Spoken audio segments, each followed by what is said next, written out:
Standard polity. மாநில அரசு கற்றல் நோக்கங்கள். பாராளுமன்றத்திற்கும் சட்டமன்றத்திற்கும் உள்ள வேறுபாடுகளை அறிந்து கொள்ளுதல், தேர்தல் நடைபெறும் முறைகளை பற்றி புரிந்து கொள்ளுதல், ஆளுநர், முதலமைச்சர் ஆகியோரின் பணிகளையும் அதிகாரங்களையும் அறிந்து கொள்ளுதல், அரசாங்கத்தின் செயல்முறைகளை கண்டு பெருமிதம் கொள்ளுதல், அரசின் 3 இன்றியமையாத பிரிவுகளான சட்டமன்றம், நிர்வாகத்துறை, நீதித்துறை ஆகியவற்றின் பணிகளை பற்றி அறிந்து கொள்ளுதல். வணக்கம் குழந்தைகளே. வணக்கம் ஐயா. மாணவர்களின் வருகையை பதிவு செய்த பின் இன்று அனைவரும் வருகை புரிந்துள்ளீர்கள் என்ற வாழ்த்துகள். உங்களுக்கு ஒரு செய்தி சொல்லட்டுமா? வரும் திங்கட்கிழமை அன்று நம் பள்ளியில் விழா ஒன்று நடைபெற உள்ளது. அவ்விழாவில் நீங்கள் அனைவரும் கட்டாயமாக கலந்து கொள்ள வேண்டும்.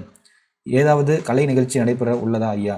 ஆம், நம் பள்ளிக்காக கட்டப்பட்ட புதிய கட்டிடம் ஒன்றை அன்று திறக்க உள்ளோம். ஓ, அப்படியானால் இனி நாம் புதிய வகுப்பறைகளை பயன்படுத்தப் போகிறோம். ஐயா, அந்த நிகழ்ச்சிக்கு சிறப்பு விருந்தினராக யார் வருகிறார்? புதிய கட்டடத்தின் திறப்பு விழாவுக்கு சிறப்பு விருந்தினராக நம்முடைய சட்டமன்ற உறுப்பினரை அழைக்க உள்ளோம். சட்டமன்ற உறுப்பினரா?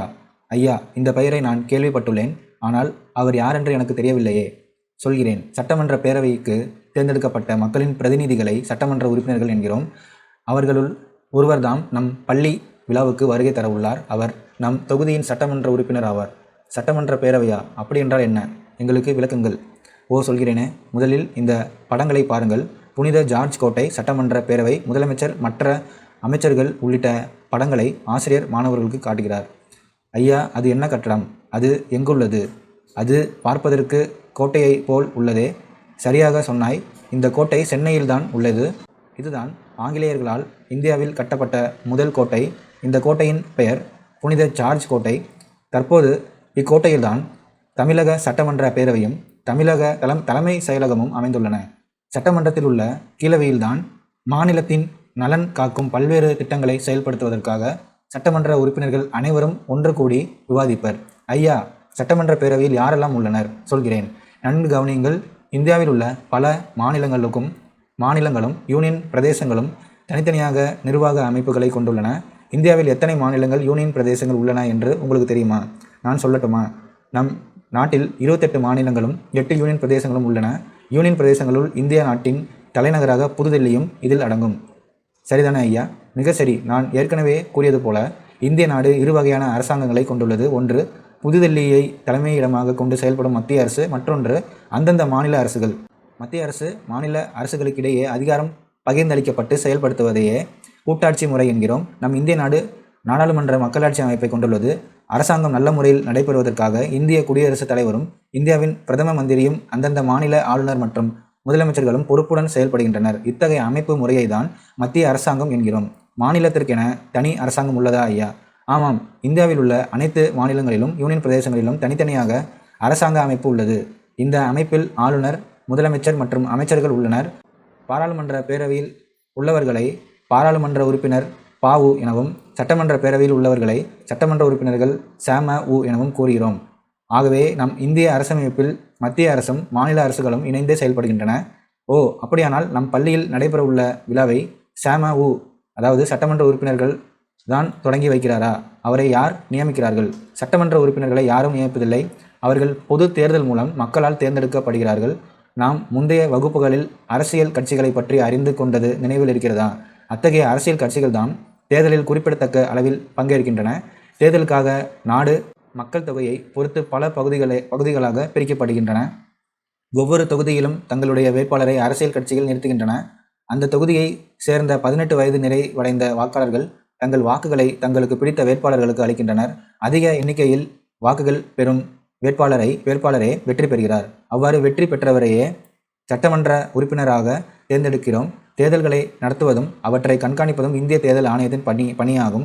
தேர்தல் முடிவுக்கு பின்னர் எந்த கட்சியில் அதிக எண்ணிக்கையில் சட்டமன்ற உறுப்பினர்கள் தேர்ந்தெடுக்கப்படுகின்றார்களோ அந்த கட்சியே பெரும்பான்மை கட்சியாக உருவாகிறது. ஆளுநர் அந்த பெரும்பான்மை உறுப்பினர்களை கொண்ட கட்சியின் தலைவரை அழைத்து மாநில அரசாங்கத்தை அமைக்குமாறு அழைப்பு விடுப்பார். பாதிக்கு மேல் உள்ள தொகுதிகளில் அதிக எண்ணிக்கையில் வெற்றி பெறும் சட்டமன்ற உறுப்பினர்களை கொண்ட பெரும்பான்மை கட்சியே மாநிலத்தின் ஆளும் கட்சியாக உருவாகிறது.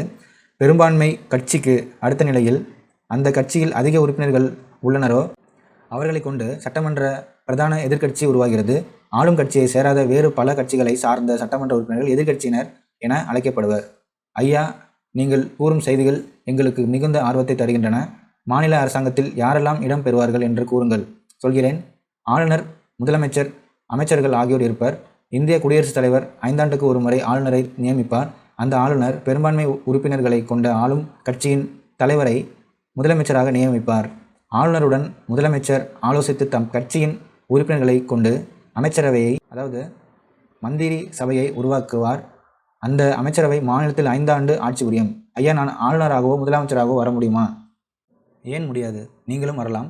ஆளுநராக விரும்பினால் முதலில் நீ இந்திய குடிமகனாக இருக்க வேண்டும், 35 வயது நிறைந்தவராக இருக்க வேண்டும், வாழ்வில் சிறந்த நிலையில் இருக்க வேண்டும். இவை மட்டுமல்ல, எவ்வித வருவாய் தரும் எந்த ஒரு அரச பதவியிலும் இருக்கக்கூடாது. முதலமைச்சராக விரும்பினால் 25 வயது நிறைவடைந்திருக்க வேண்டும், சட்டமன்ற உறுப்பினராக இருக்க வேண்டும். ஒருவேளை சட்டமன்ற மேலவை உறுப்பினராக விரும்பினால் 30 வயது நிறைவடைந்தவராக இருக்க வேண்டும். சட்ட மேலவை உறுப்பினரா? யார் அவர்? கூறுங்கள் ஐயா. மாநில சட்டமன்றத்தில் சட்டசபையில் வழக்கமாக 2 அவைகள் இடம்பெற்றிருக்கும். ஒன்று மேலவை, மற்றொன்று கீழவை. இதனை ஈரவை சட்டமன்றம் அல்லது சட்டசபை என்று அழைப்பர். சட்டமன்ற மேலவை என்பது சட்டமன்ற சபை. இதன் உறுப்பினர்கள் சட்ட மேலவை உறுப்பினர்கள் என அழைக்கப்படுவர். இவர்கள் மக்களால் நேரடியாக தேர்ந்தெடுக்கப்படுவதில்லை. கீழவை என்பது சட்டமன்ற சபை. இதன் உறுப்பினர்கள் சட்டமன்ற உறுப்பினர்களாவர். நான் முன்பே கூறியது போல சட்டமன்ற உறுப்பினர்கள் மக்களால் நேரடியாக தேர்ந்தெடுக்கப்படுகின்றனர். இந்தியாவில் உள்ள சில மாநில சட்டமன்றங்களில் மேலவை, கீழவை என்னும் ஈரவை அமைப்பு உள்ளது.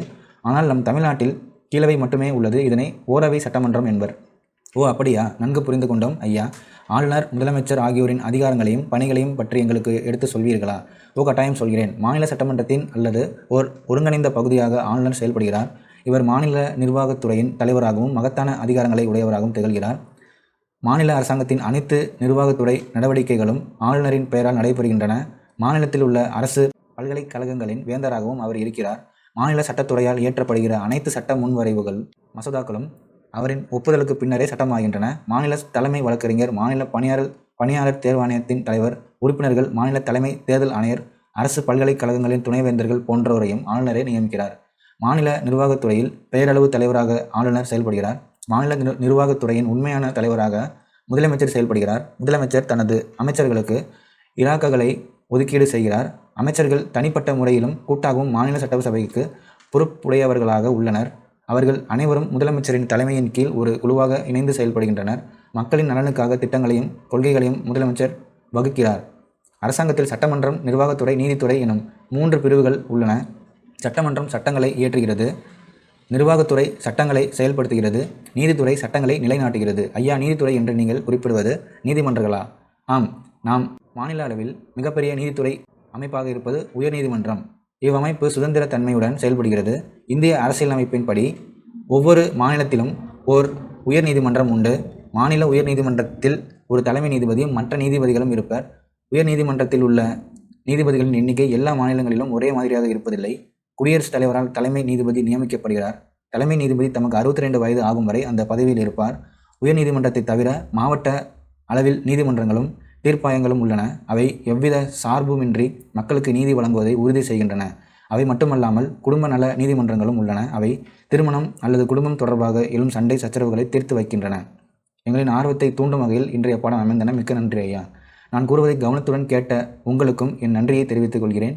வரும் திங்களன்று நடைபெற உள்ள விழாவுக்கான ஆயத்த பணிகளை நாம் தான் மேற்கொள்ளப் போகிறோம். ஆகவே அதற்காக என்ன செய்யலாம் என்று சந்திப்போம். நல்ல முறையில் ஏற்பாடுகளை செய்து பாராட்டுகளை பெறுவோம். பாட சுருக்கம்: இந்தியா 29 மாநிலங்களாகவும் 7 யூனியன் பிரதேசங்களாகவும் பிரிக்கப்பட்டு உள்ளது. ஒவ்வொரு மாநிலத்திற்கொன்று தனித்தனி சட்டமன்றங்களை கொண்டுள்ளது. மாநில அரசு ஆளுநர், முதலமைச்சர் மற்றும் அமைச்சர்கள் குழுவை உள்ளடக்கியதாகும். மாநில அரசின் தலைவர் கவர்னர் ஆவார்.